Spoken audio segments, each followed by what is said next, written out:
All right, so let's take a look at the roster of champions, and then we'll talk about my favorites in-game as well. For Legendary Champions, again, this is a 15x event. No 2x, nothing crazy like that. So your typical standard progressive chance event here. We have Artak, Cupidus, Sissia Flametongue, Walking Tomb Drang. We have Herndig as the non-void options for Legendaries. We have Sulfuryion, Supreme Galek, and Venus as our void options. We also have epic slot options of Farrakhan the Fat, Ultimate Galek, Geomancer, Skrank, and Frenzy the Cackler. Skrank and Frenzy being the epic options.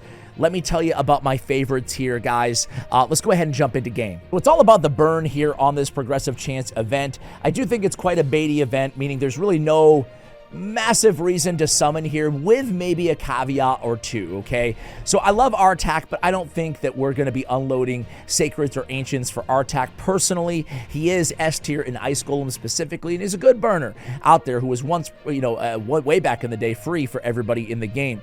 Cupidus, I think, is okay if you have Venus, or even without, but he's just, in my opinion, he's just okay. Sissia Flametongue is very, very good, but I'm not sure if you already have an HP burn or a burn activator on your account.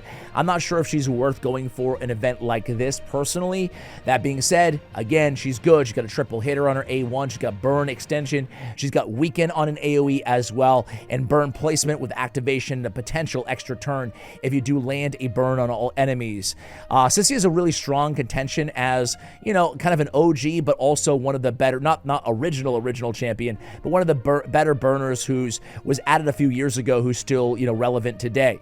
And then we have my personal choice, guys.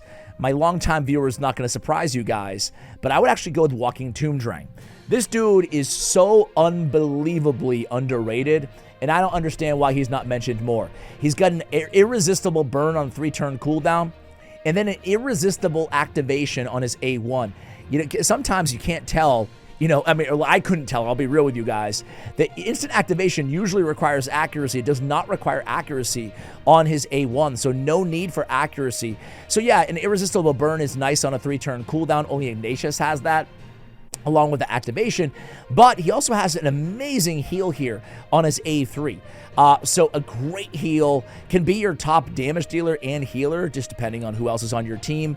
So I would go for Walking Tomb Drang, but that all being said, as much as I love all these champions, or I like at least all these champions, Herndig included as well, I really don't, they don't blow me away, these selections. I really wish that Plarium would add some new champions to the list, right? They keep adding new champions. Why not give some players an opportunity to get them or get them early? For Voids, though, it's a little bit of a different story. Listen, Supreme Galek is not bad. He's certainly good, especially in Hydra Clan Boss with the block buffs, the decreased speed, the burn activation. But I would not go. He's not one of my, I don't consider him an elite Void Legendary personally, although he's good at what he does. Venus used to be really, really good. She still is really, really good, but she used to be one of the only champions in the game with an AoE, decreased defense, and weaken. Now there's, you know, about a dozen of them. There's quite a few extras. That being said, she's great because she can deal damage and debuff. So Venus is a consideration, but she has an AoE burn as well.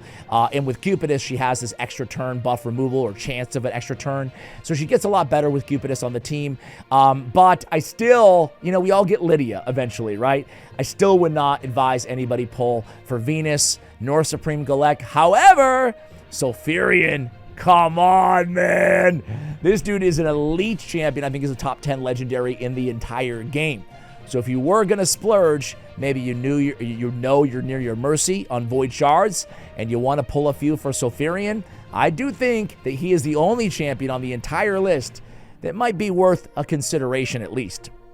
Now, he has burn and burn activation, he has a revive with an extra turn, and he has this amazing passive where he turn meter boosts for each burn he places, a great stone skin popper because he can place his burn.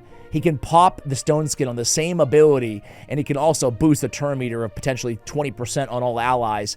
Very, very good. The rest of it is good as well, his passive. He increases his speed as well. So Sulfuryion might be your choice. Really quickly on the epics, there's no doubt about it here for me. Fatman. Actually, there is the doubt about it. Excuse me. Two of the better epics in the entire game. And Farrakhan the Fat if you need an ally attacker, Fatman definitely worth trying to go and pick up. He's not only the best epic ally attacker in the game, I think that Dirty Diana is really close to him, but I'm alone on an island on that one, but he's very close. The fact that he has a burn and 2 poisons on his A2, I think it definitely gives him the edge, if not easily the best. I'm sure most players would say that. And of course, you know, arguably still one of the best epic damage dealers in the entire game, if not the best, is Geomancer. So this is a shot at Geomancer and Farrakhan the Fat. Ultimate Galette kind of sucks, I would avoid. But man, you could get your hands on a Geomancer right now. I'm not trying to entice anybody to pull shards, but I'm saying if you don't have Geo, this might be worth pulling a few for. Frenzy the Cackler is very good as well in Skrank, but I don't know. I wouldn't pull Void Shards for those champions specifically, although I will say, just a note on Skrank, he's the only AoE only AoE HP burner out of any epic out there who's Void Affinity, you know? So, you know, you don't have to worry about affinity matchups. He has an AoE burn on a 3-turn cooldown. He's one of the best burners out there out of any epic in the game, along with like Mordecai and Frenzy the Cackler, you know? So anyway, I would probably go for Skrank there, but there it is, guys. That's the news of the day. I'm a few hours late. I apologize. I had a bunch of work meetings earlier today, so I couldn't record this earlier, but either way, you know in advance. I'm sure that 99% of creators and players to that point are going to say this is bait and say don't go for any of these champions. But if you're close to your Mercy, might be worth considering on Sulfuryion, along with the epics that we already pointed out. Oh, and hey guys, why not watch the video that I just uploaded on my main YouTube channel, Raid's Worst Legendary Team Possible. You can watch it by clicking right there. This is a fun one.